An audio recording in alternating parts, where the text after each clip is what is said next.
সারা বাংলাদেশের ন্যায় শেরপুর জেলার ঝিনাইগাতি উপজেলায় কিন্তু আজ সকাল থেকেই ফ্যামিলি কার্ডের যে পরীক্ষা 7টি ইউনিয়নের মধ্যে 4টি ইউনিয়নের পরীক্ষা চলছে। সকাল থেকে আমরা দেখছি ঝিনাইগাতি উপজেলা হলরুমে কিন্তু এই পরীক্ষাটা হবার কথা ছিল।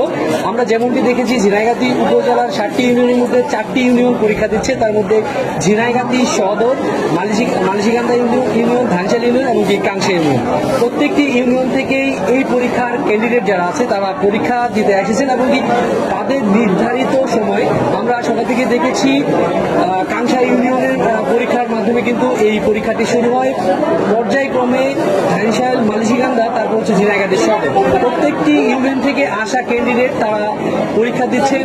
পরীক্ষাটি হচ্ছে ভাইবা বোর্ডে যারা আছেন, ভাইবা বোর্ডের পরীক্ষার মাধ্যমে তারা উত্তীর্ণ হলেই এই ফ্যামিলি কার্ড শুমারিতে অংশ নিতে পারবেন। এই ফ্যামিলি কার্ডটি বাংলাদেশের প্রত্যেকটি গ্রাম অঞ্চলে তাদের একদম গ্রামের প্রত্যেকটি ওয়ার্ড পর্যায়ে গণনা হচ্ছে, আর সেই গণনার মাধ্যমে কিন্তু কে ফ্যামিলি কার্ড পাবে কে ফ্যামিলি কার্ড পাওয়ার যোগ্যতা রাখে সেটাই কিন্তু নির্ধারণ করা হবে এই শুমারির মাধ্যমে।